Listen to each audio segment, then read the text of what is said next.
Thank you. I'm delighted to be back in London. And I want to thank particularly graduate students who have organized this event. And I must say, I lecture frequently around the world, and rarely have I seen such wonderful organization. So, thank you.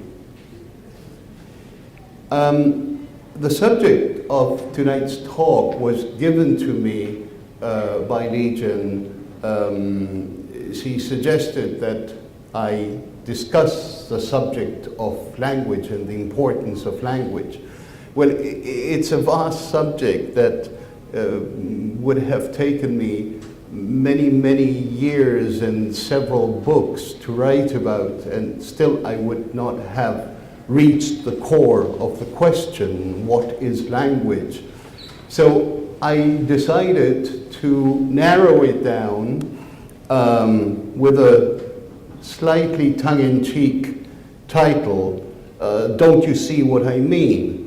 Which expresses often our frustration at not being able to communicate.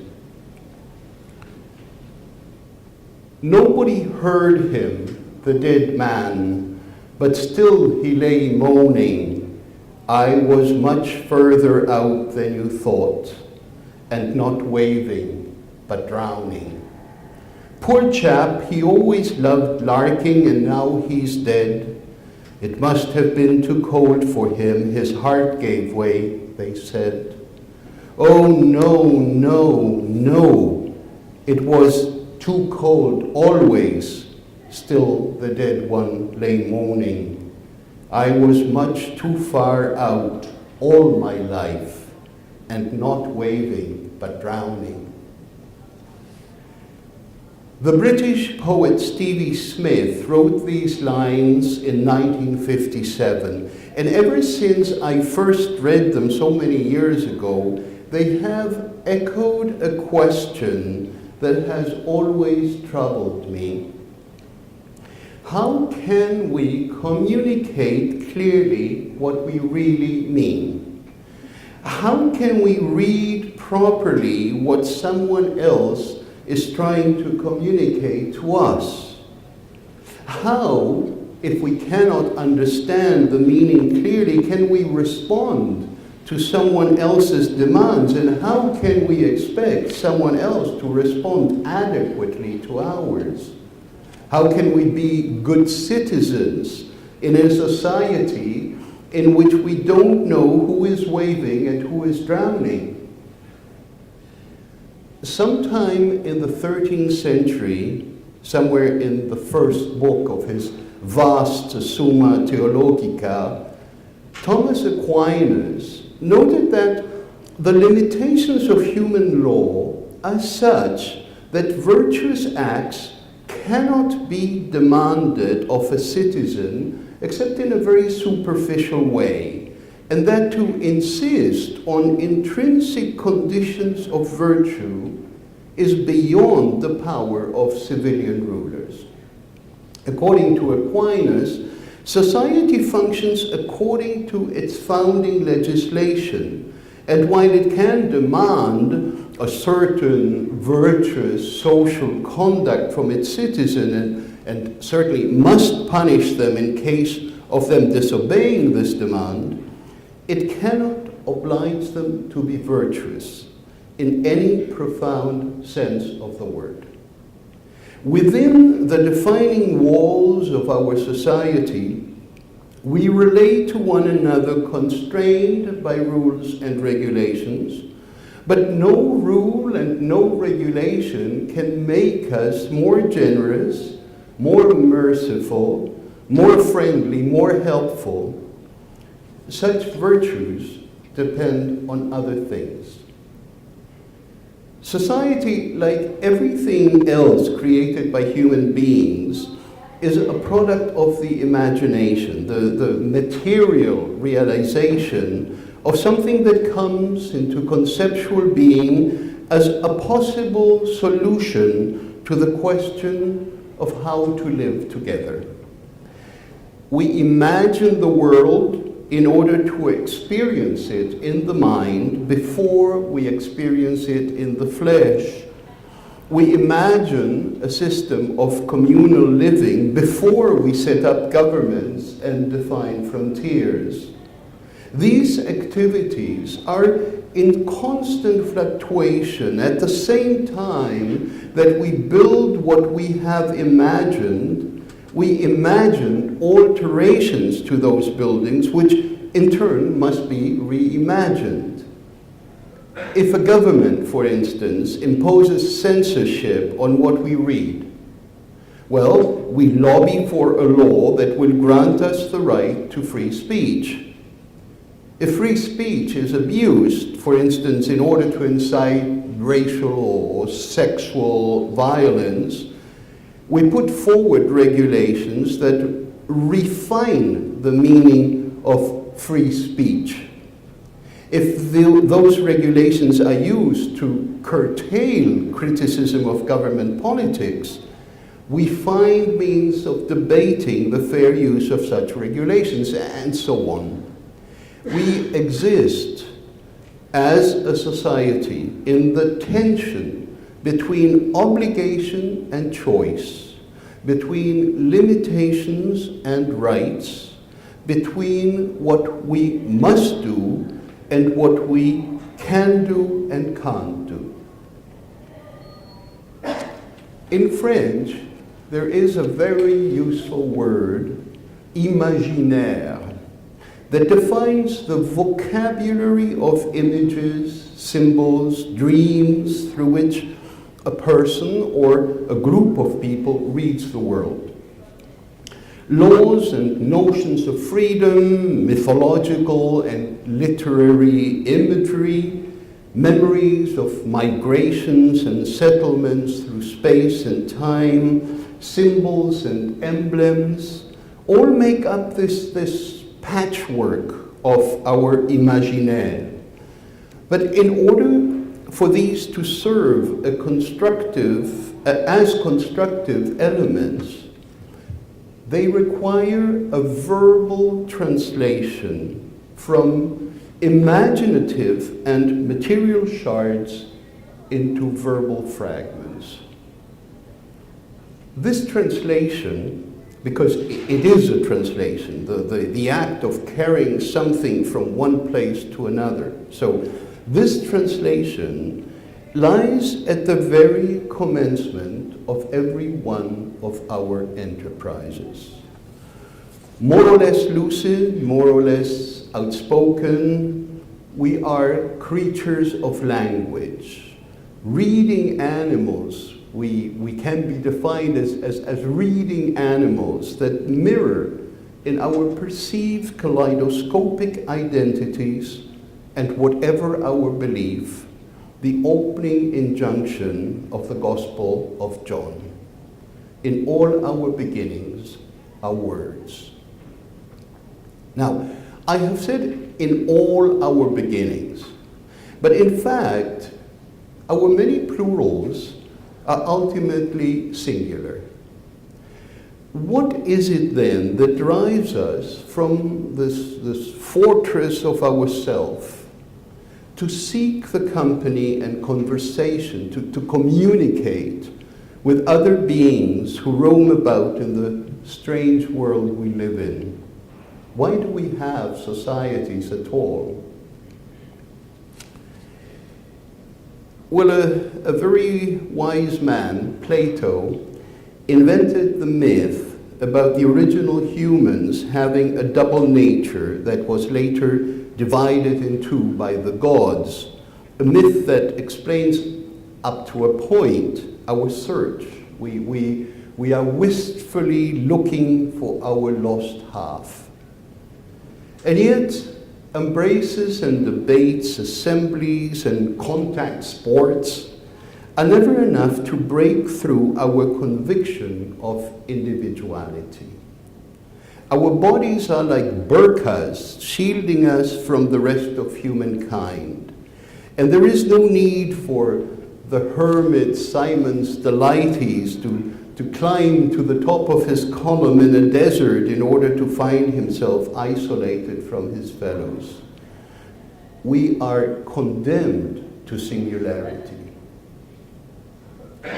And yet we constantly try to come together, to join forces, to find ways of being with one another. Every new technology offers a new hope of reunion. Cave murals gathered our ancestors to discuss collective mammoth hunts. Clay tablets and papyrus rolls allowed their descendants to converse about building cities and moving armies, converse with the distant and the dead. Gutenberg's printing press created the illusion that we are not unique and that in the reading community every copy of the Quixote is the same as every other copy, a trick which has never quite convinced most of readers who believe that their individual copy in which they read the book for the first time is as singular as a phoenix. You know, the dog-eared, scribbled copy in which you have read something for the first time. That is not the same as the same text read by someone else. Even the singularities of our convoluted histories become communal. Huddled all together in front of our television sets, my generation witnessed Armstrong's first step in outer space.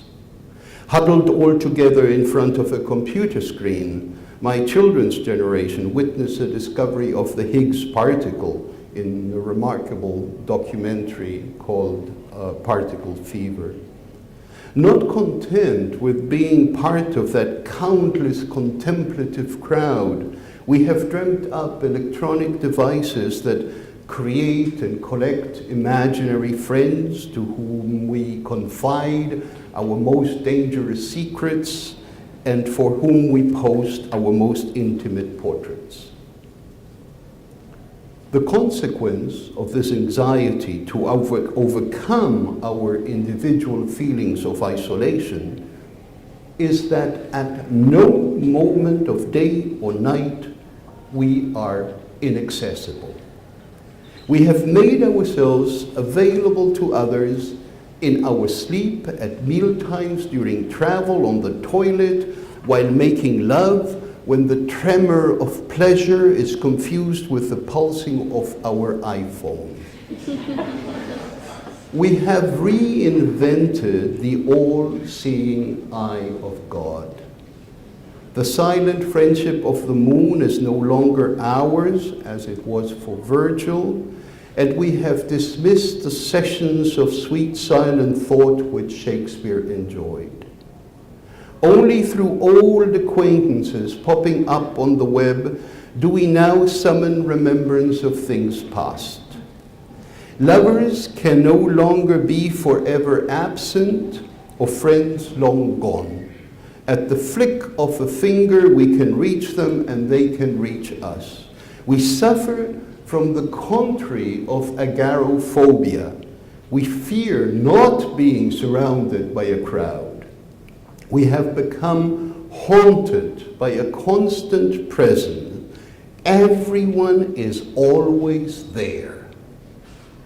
I find this a disquieting thought. Art and literature, and I'm coming to language, so I haven't forgotten my subject. Art and literature are a kind of record of this relationship we seek with the voices and faces of others. In the first century, in Petronius' Satyricon, the young Encolpius wanders through a museum to see the images of the gods in their amorous entanglements and know that he is not the only one to feel the pangs of love. In China, in the 8th century, the poet Du Fu wrote that an old scholar sees in his books the populous universe whirling like an autumn wind. The poet Al-Mutanabi in the 10th century likened his paper and pen to the entire world that we humans suffer, to the desert and its traps, and to the war and its blows. For Emma Bovary, in Flaubert's novel, her books are all the company she requires to reflect back her own erotic passion.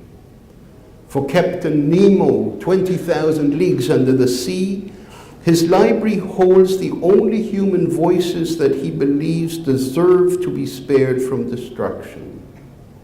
In every one of these cases, the individual reader is obsessed with finding those other souls who will tell him or her who they are.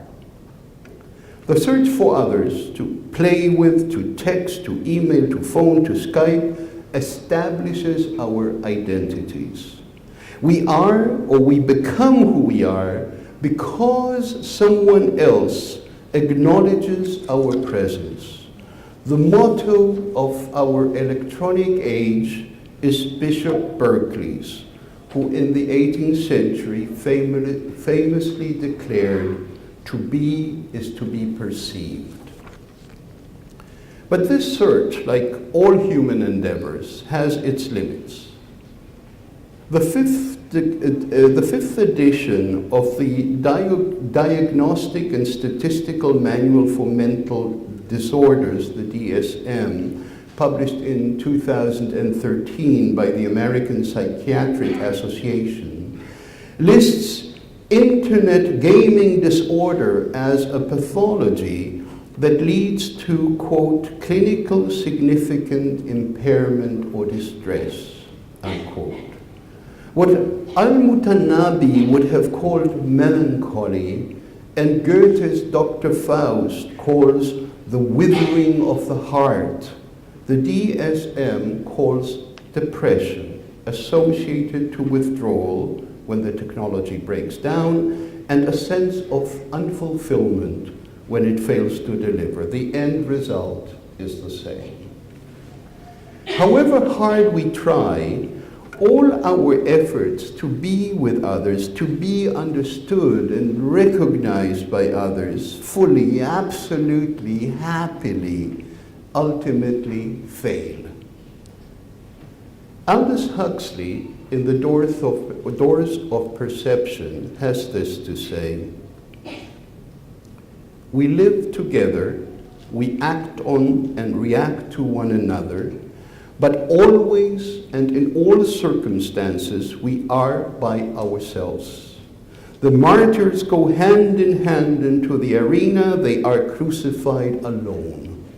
Embraced, the lovers desperately try to fuse their insulated ecstasies into a single self-transcendence, in vain. By its very nature, every embodied spirit is doomed to suffer and enjoy in solitude, end of quote. The crowds of friends promised by Facebook, the multitudes of correspondents wanting to link across cyberspace, the merchants of promise that offer fortunes in foreign lands, partners in virtual orgies, penis and breast enlargements, sweeter dreams and better lives, cannot remedy the essential melancholy about which Plato imagined his story. After sexual intercourse, all animals are sad, Aristotle is supposed to have said, and then to have added, except the rooster, who then sings. Perhaps all intercourse, with pictures, with books, with people, with the virtual inhabitants of cyberspace, breeds sadness because it reminds us that in the end, essentially and irredeemably, we are alone. Now, let me change course and propose another reading of this problem. In spite of everything I've just said, perhaps we simply imagine that we are alone. Perhaps we feel alone because we know that however hard we try, we can't transmit our thoughts and ideas to convey their full meaning. We don't make ourselves understood clearly and exactly. Words fail us, always, on every occasion. Words fail us. That's why we have invented metaphors to be the crutches of language. But even metaphors are not enough. Every time we conclude by saying, well, you know what I'm saying. Every time we ask, don't you see what I mean? We are acknowledging the failure of language to communicate. This failure is compounded by the instruments we use to convey our language. We are creatures of words, and we have imagined tools and methods that allow us to use them in what we believe are more efficient ways. But these methods and tools in turn alter our perceptions, set limits on what we can read and write, change the very nature of our memory and thought. As a kid, I learned by heart this ancient poem. I eat my peas with honey. I've done it all my life. They taste a little funny, but it keeps them on my knife. Depending on the occasion, our technology is better suited than, one technology is better suited than another. And like peas eaten with a knife, not every text is best served by the latest gadget. Like successive human generations, generations of technological inventions learn from one another, not only forward but backwards, not only from new procedures but also from proven ones. Vast mercantile machineries and complex advertising apparata compel us to discard what is still practical and embrace what may prove superfluous at best and destructive at worst. We, all of us, have to be careful when making choices and remember the very useful question asked in Roman law, cui bono? Whom does this benefit?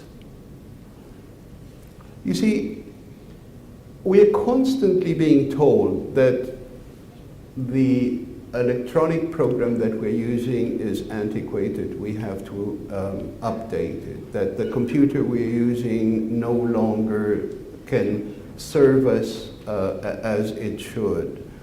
And all these gadgets that keep appearing to communicate are perfectly useful if we can find a use for them. But we proceed very much by buying the gadget and then saying, now what can we use it for? And sometimes, many times, we don't really have a use for these things. No technology is innocent, and we must have the intelligence to recognize its vices and virtues and insist on our right to choose and not choose a knife to eat peas. I began by saying that words are in our beginnings, but are they also in our end? Can words serve us not only to begin to know what we are and where we are, but also to confirm and define our identity and our universe? Can words express not only that which we experience, but also what we wish to experience? This question doesn't have an easy answer. In the 6th chapter of Through the Looking Glass, Alice objects to Humpty Dumpty's contention that he can make a word mean just what I choose it to mean, neither more nor less, because through the Looking Glass and in Wonderland, Alice remains a rational child. She's a logical child who will not accept the mad rules of the adults in those worlds, and she keeps asking, well, why? The question, Alice says, is whether you can make words mean so many different things. The question is, Humpty Dumpty answers, which is to be the master? That's all. And then he adds this comment that every writer, I think, should learn by heart, because it is an essential truth about the craft of using words. Humpty Dumpty says, they have a temper, some of them, particularly verbs. They are the proudest.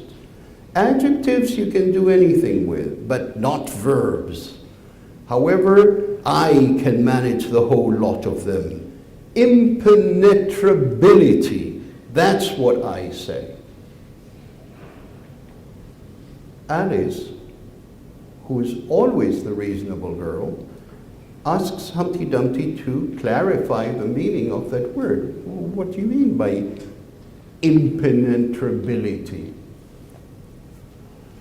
I meant by impenetrability, says Humpty Dumpty, that we've had enough of the subject, and it would be just as well if you'd mention what you mean to do next, as I suppose you don't mean to stop here all the rest of your life. Alice reasonably remarks that that's a great deal to make one word mean, to which Humpty Dumpty answers, when I make a word do a lot of work like that, I always paid extra. Humpty Dumpty's linguistic position is double-edged. His arrogant belief in the almost infinite hermeneutical capabilities of language carries on the one hand an implicit defense of poetic creativity, and on the other an equally implicit assertion of language's tyrannical and dogmatic character. To give a word whatever meaning we choose may result in a literary work of fathomless illusion and richness. It may also produce a catechistic statement that allows no argument or dissension. Charles Baudelaire, his definition of work is an example of the former, the creative use of language.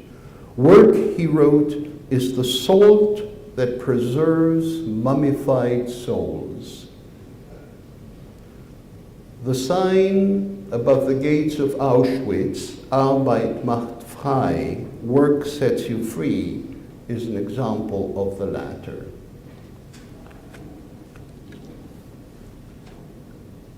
Aquinas' observation that the limitations of human law are such that virtuous acts cannot be demanded of a citizen applies above all to this last dogmatic condition.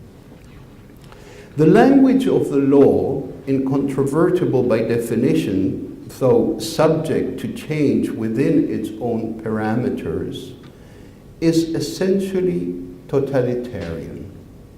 It demands blind submission to be recognized absolutely as an act of faith. The law, the verbal construct we call the law, claims for itself both majesty and rigor and does not allow ignorance as an excuse for disobedience. Under such circumstances, the letter of the law can dictate a certain virtuous social behavior, virtual, social, and behavior being terms defined by the law itself in a kind of Humpty Dumpty-ish attitude of sovereignty. What the law cannot do, any more than Humpty Dumpty can with Alice, is shape and nurture in the citizen a condition of intrinsic virtue.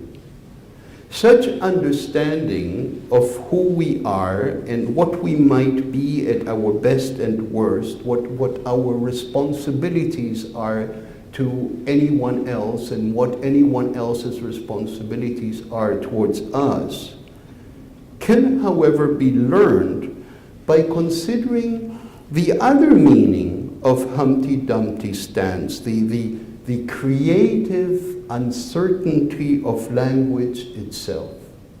The creative uncertainty of language itself. In this ever-fluid linguistic realm, which is of course that of literature, citizens as readers redeem their verbal heritage and create out of the open-ended stories, essays, and poems of the universal library, and in spite of language's intrinsic weakness, their own ethical and moral experience. This allows Alice, for instance, to remark after leaving Humpty Dumpty, of all the unsatisfactory, and Lewis Carroll explains, a great comfort she felt to have such a long word to say, unsatisfactory. Not out of anger, not out of reason, even if she's a reasonable girl, not out of a law or regulation, merely out of a pure enjoyment of language. Beyond the dogmatic realm of the word of the law, words give us a number of satisfactions, not only through the meaning we lend to them, but through their compelling physical presence, through their music and shape and design, by means of their personal and material being. As Humpty Dumpty realizes, to say something is to bring that something into existence, to construct that something out of vowels and consonants. We give ourselves names in order to recognize that we are here upon this stage. We name the world and the things in it in order to be able to apprehend them in flight, to catch them in webs made of words. To know that we are, we must pronounce the words, I am, echoing the monstrous definition of the God who confronted Moses in the burning bush, saying, I am what I am, like Popeye. Since even the Godhead must define itself through words. In societies of the book, we do this through books. Literature, perhaps, is a long and laborious way of conjugating the verb to be. A microphotography of the compact bone structure of the human femur reveals what looks to the innocent eye as a pile of old books, their pages yellowed and worn. Symbolically, I love this image. Symbolically, the image implies that we carry in our very marrow the universal library, that we are literally made of words. This suggests that we inhabit language, but that we are also inhabited by language, engaged in a dialogue in which those who utter words and those who decipher words become almost indistinguishable in an endless process of mutual elucidation and reconstruction, making gestures that denote drowning but are understood as waving, and gestures that denote waving but are understood as drowning. But sometimes, if we are careful and lucky, what we mean to say and what we are seen to say will coincide. For Aquinas, this search, this ongoing attempt at understanding was the quality that outside social laws elicited from our experience of the world what he called the education of virtue. Many thanks.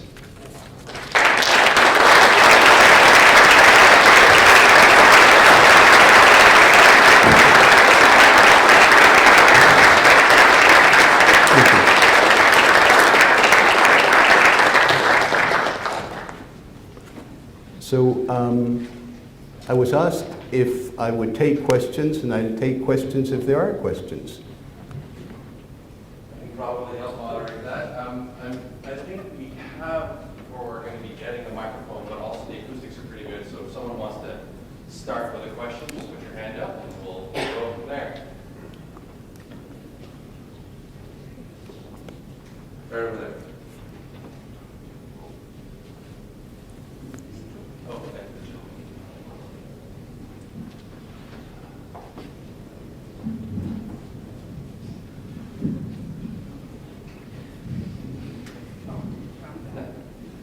Buenas noches.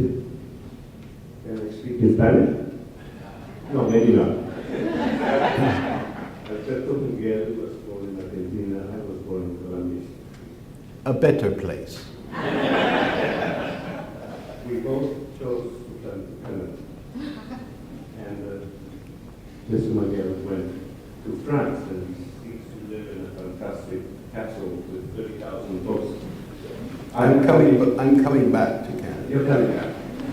I only have 3,000 books, but I was wondering if I read a book per day, I would never reach a point at which I could look at 30,000 books.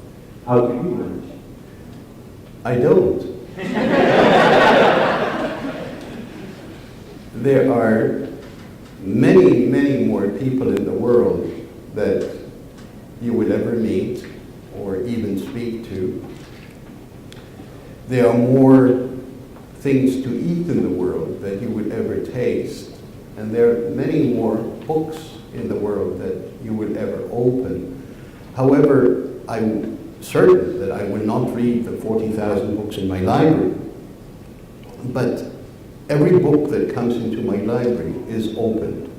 So at least there is a gesture of welcome, and every book that comes into my library is left in my library and does not go forth into the world again. I don't lend books. In my library, I have a quotation from Hamlet. It's the advice that Polonius gives his son: neither borrower nor lender be. I have delighted in most of your work, Alberto.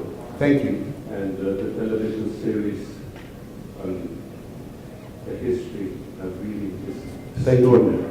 Thank you very much. And I am here with my wife and my daughter because we have watched it multiple times, and I'm delighted. And I'm looking forward to your curiosity. Thank you. So, thank you very much. You're very kind. Another question? Near the front.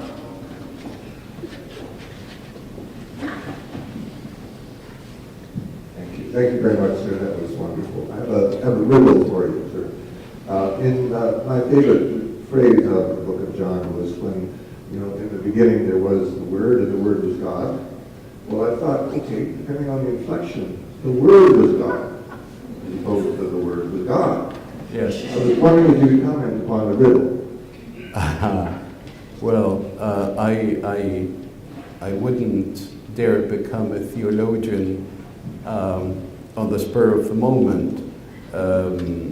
I'm sure that John, intentionally or not, had both meanings in the phrase and both intonations. we would have to analyze carefully what the original says.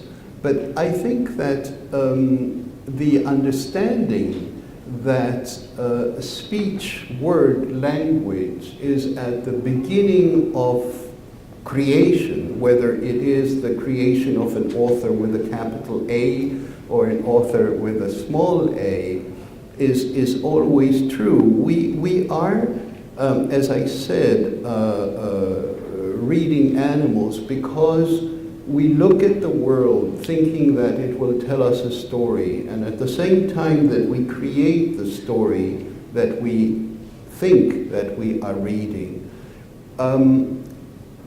Darwinian biologists tell us that the human imagination appeared as a defense mechanism for the survival of our species in order to, unlike any other animal, to be able to imagine an experience before we have it. So to imagine what will happen if you put your hand in the mouth of a lion before you actually do that. And from that imagination of survival, we have gone to the imagination of stories that will help learning how to survive, how to rescue the memory of those who came before us, and how to preserve our experience in a form that future generations might be able to read. So all that, I think, is in that first sentence. Another question?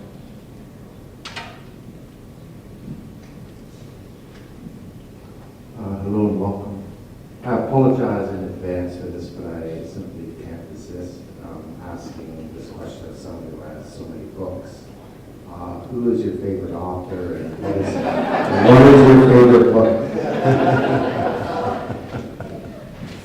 It depends on the day of the week and the hour of the day. I have so many favorites that I couldn't choose. I can tell you that recently I fell in love with Ian McEwan's new novel, The Children Act, which is a great masterpiece, I think, or Amos Oz's new novel, Judas, which is also, I would call it a masterpiece. But there are books that I read because I think of them as old friends. As you grow older, new experiences carry less and less interest, and you are less and less anxious to discover something new. So I go back to old friends where I know that they prefer tea and not coffee and what side of the bed they sleep on. And so I go back to Stevenson, to Dante, to Cervantes, to St. John of the Cross, to Alice in Wonderland, of course, many, many times.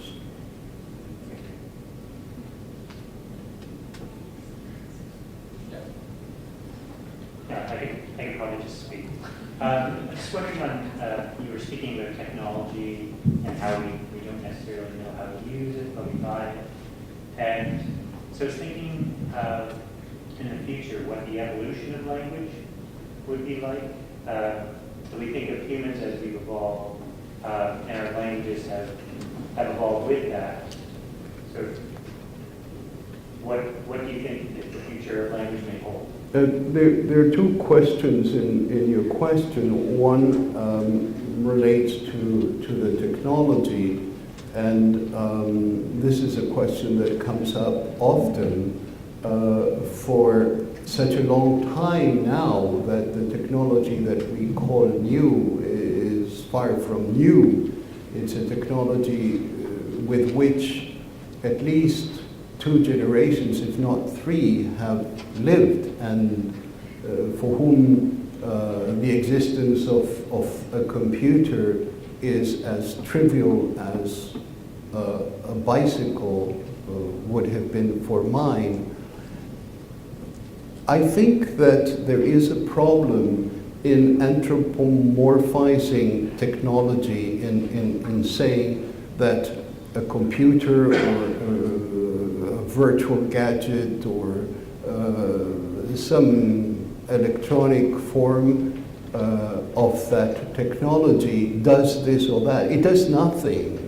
It's like blaming a knife for a murder instead of spreading butter. Well, the knife has no consciousness and no responsibility, and likewise the electronic technology. So everything depends on what we use it for.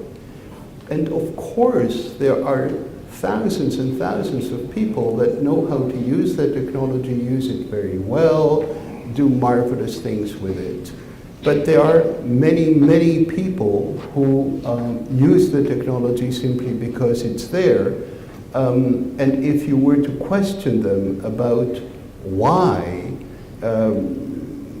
they would probably not give a very satisfactory answer. But that said, I think we always have to be careful with how we interact with the technology. I said that no technology is innocent.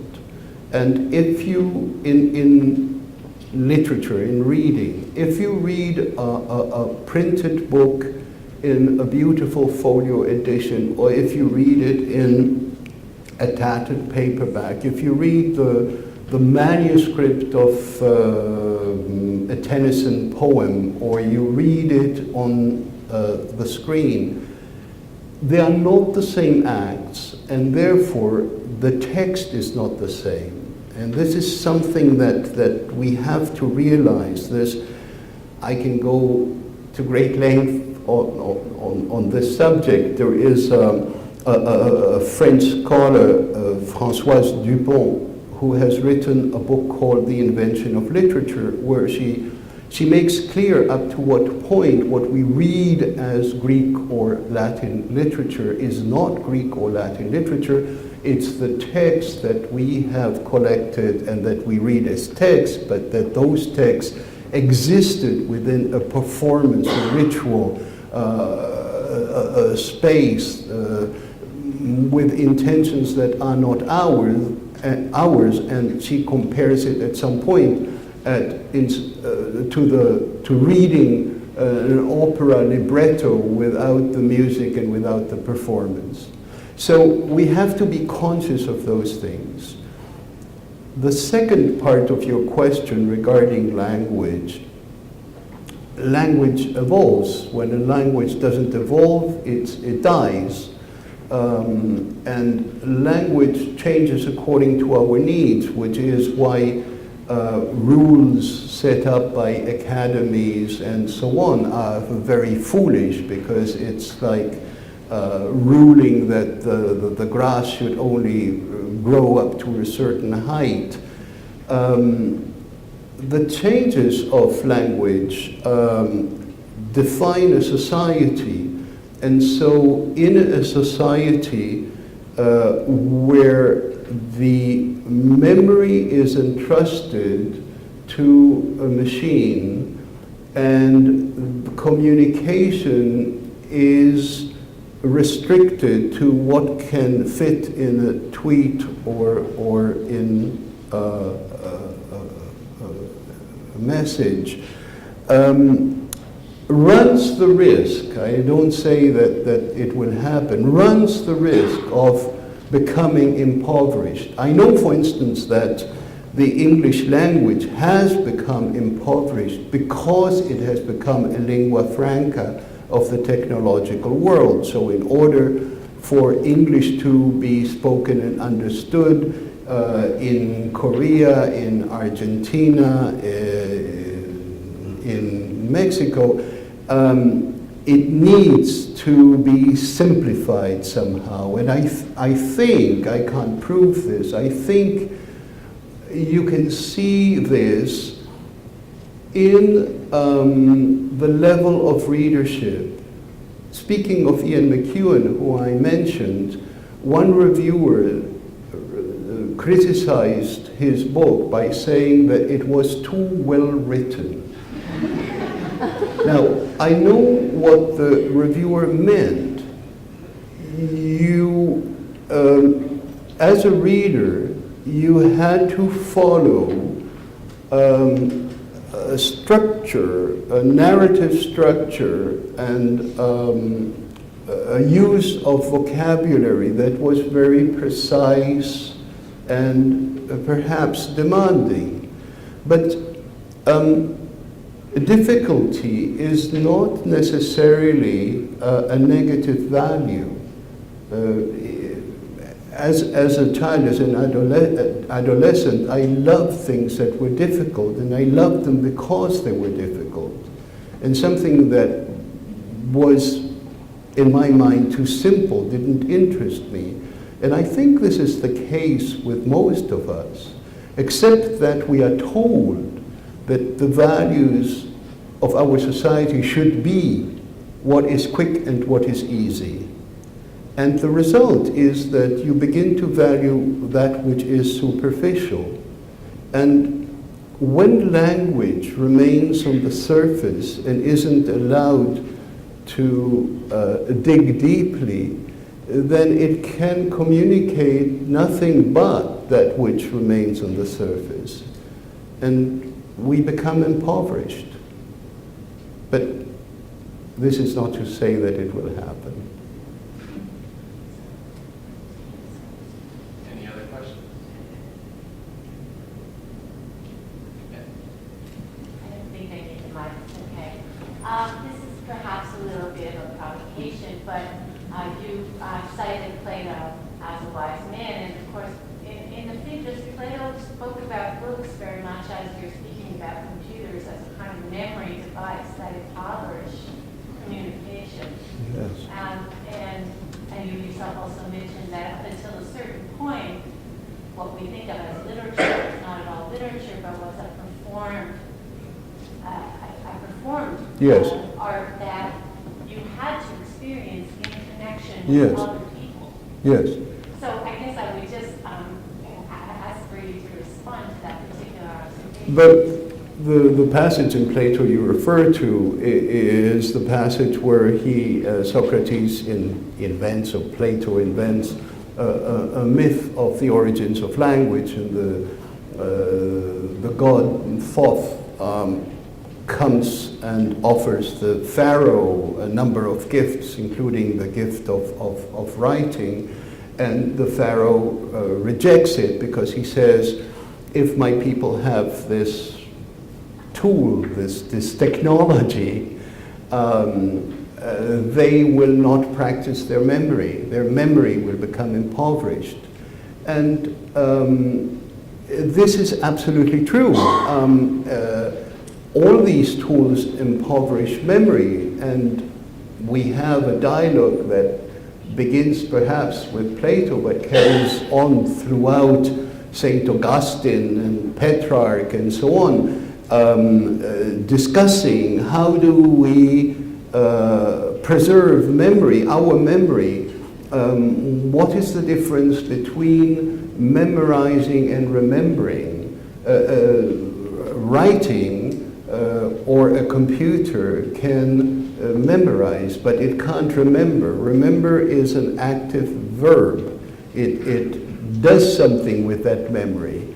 And when we say that, well, we don't have to have a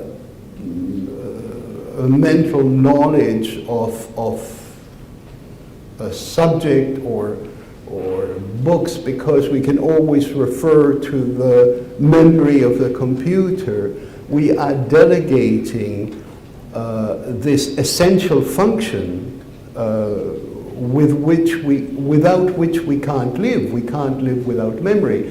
I'm going to quote a famous Colombian, Garcia Marquez, in 100 Years of Solitude. One of the episodes in Macondo is that there is a sickness that makes people forget.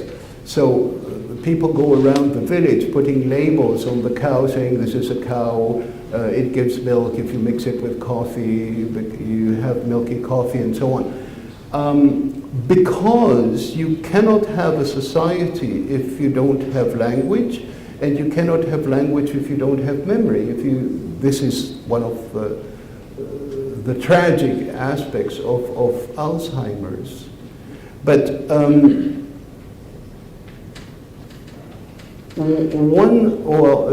I can go on for a very long time on this, but let us simply say that we have to exercise our memory, and our memory tools are incredibly useful because, of course, we can't memorize an encyclopedia, we can't memorize all the works of a certain author, but when we read them, we should be able to store them in our memory so that we can use it. This is such a long answer to your brief question, but let me just finish with this.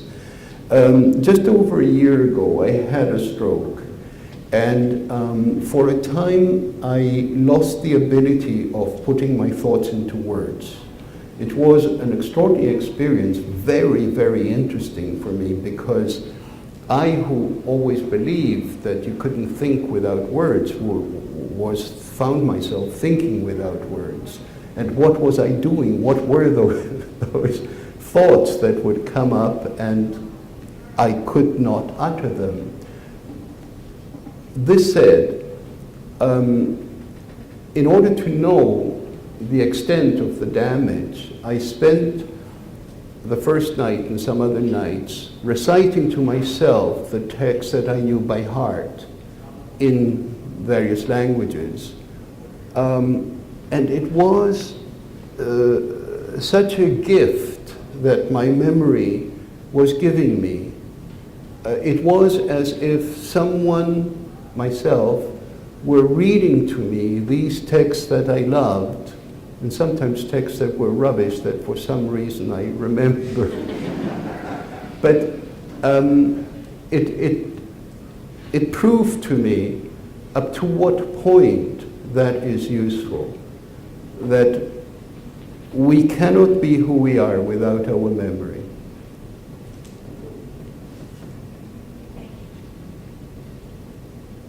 Anyone else? We still have time for questions. Folks want to continue the conversation.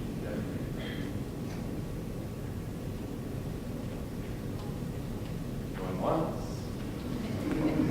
Maybe if we have time, I would just add something, since we were speaking about different languages and memory.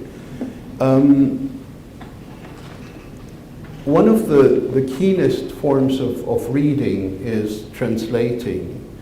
When, as a reader, you have to enter the text, go to its furthest depth, dismount it, change every element that makes it the text that it is, and replace it by others. There's a famous medieval conundrum. If they replace your arms, and you replace your legs, and you replace your body, and replace your hair, are you still you?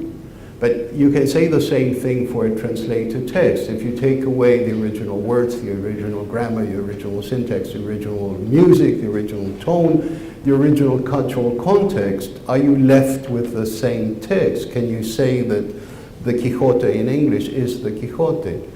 Well, I think that it is, because the text that passes from one incarnation to the other, and I purposely use the metaphor of the transmigration of souls, because I believe that translation is a form of granting a text immortality at every generation.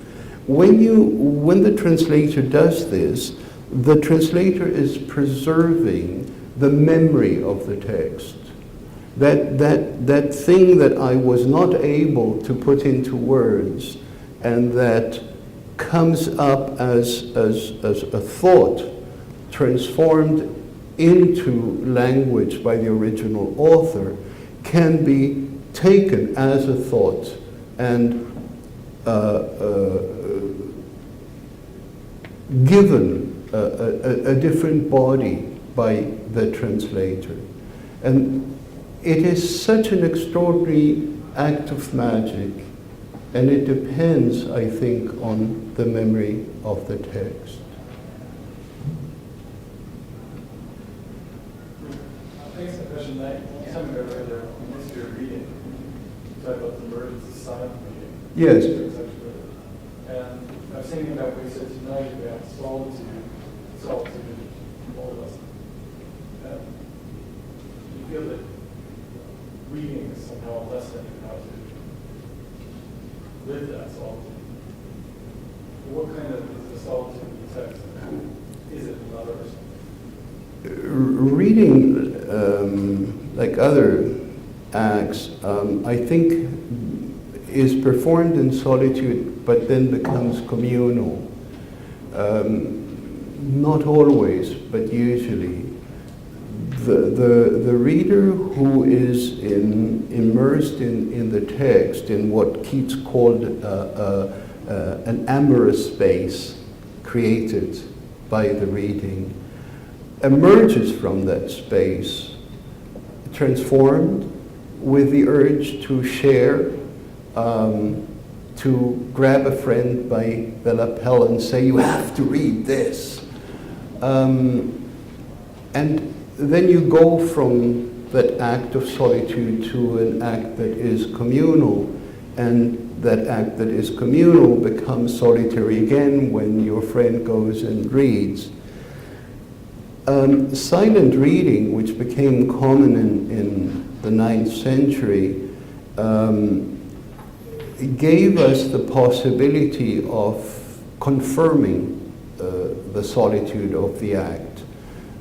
Not that we don't know, because there are no descriptions, but I believe that in the ancient world, when people read out loud in order to decipher a text, because the letters were joined one to the other, there were no separation between words, and there were no coherent signs of punctuation, so you had to pronounce the words in the letters in order to know what the text said. But I believe that it wasn't an act like reading out loud so that you can hear me. It was a kind of mumbling, as they do in Talmudic schools or Quranic schools, when the text is brought to the lips and the tongue, because since it's a holy text, it should be experienced by every part of the body. But you can't understand the mumbling. However, even that denotes a presence. Many times when a reader is reading today, you don't know that that reader is in the room or that reader is in that space, because it is such a private, silent act. Are there any other questions?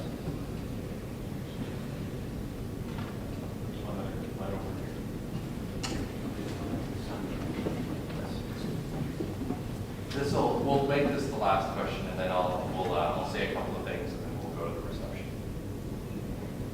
Hi, it's a pleasure to have you here. I wanted to ask you, from the perspective of someone who works at the university from the administrative side, one of the things that we see that I hear as a complaint of students entering university is that there are very low literacy rates. That despite students coming in... Very little what? Low literacy rates. Oh, yes. Students' abilities to read and write is not as good as they should be, despite coming in with grades as high as 80, etc. Yes. And I was wondering what you thought of, where are we failing as a society to our children?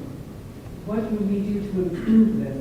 Because despite their grades coming in at age, they still are not where they should be. And there seems to be a general consensus, from my perspective, from what I've heard, that our children are not reading and writing as well as they should be doing. What can we do to improve this? I think there is a multitude of reasons, and the blame can be found in a number of areas. There's no just one answer to your very important question. I think, first of all, that any such problems cannot be looked at in isolation, but should be discussed in the context of our society as a whole. In a society where the values are the ones I mentioned of speed and brevity, the act of reading, which is slow and is difficult and takes time, has no prestige. The intellectual act has no prestige. And that is why when politicians cut the university budget, they always cut it in the areas of humanities and the pure sciences, because these are areas where you cannot say, if you study this, you get this job that makes this much money.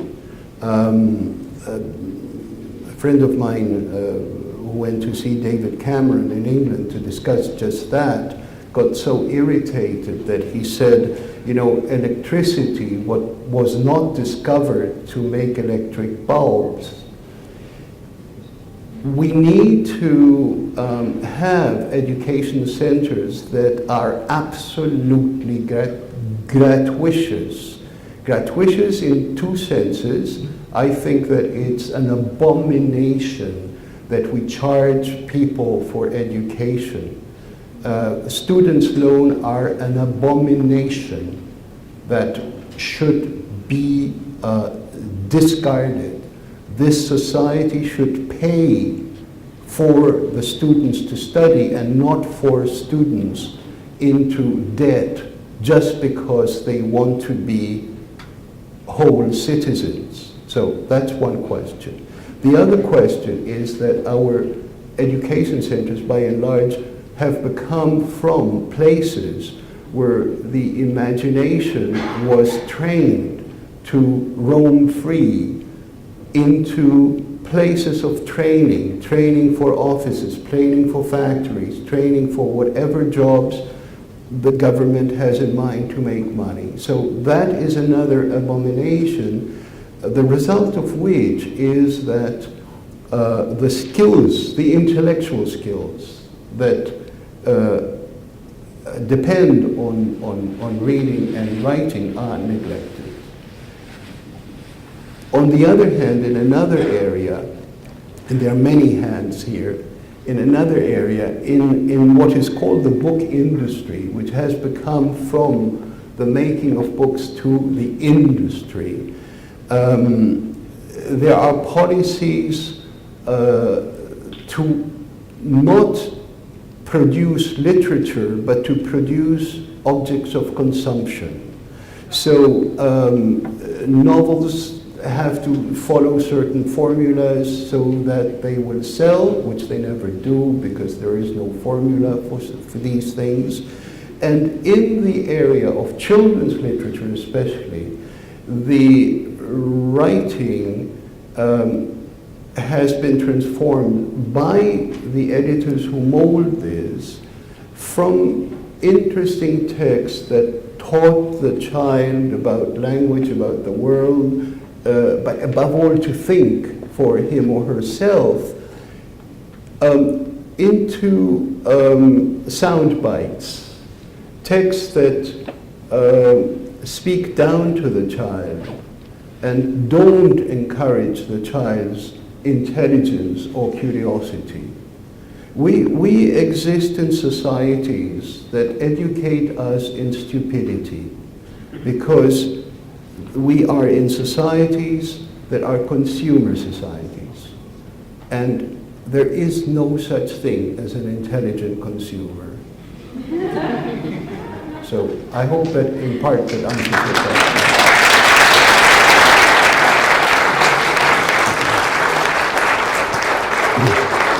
Thank you. I don't think I can think of a better way to close things off than those two answers. So this is the plan. So we have a reception prepared upstairs. There are, of course, Manguel's books are available for sale, books from Bert Books are available for sale.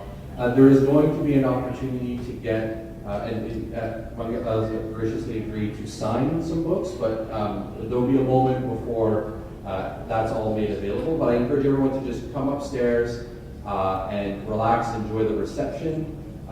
We can be in this space until we get close to 9, around 8:45. We'll start shutting things down. Again, thank you all for coming. Let's thank Alberto Manguel one last time. Thank you.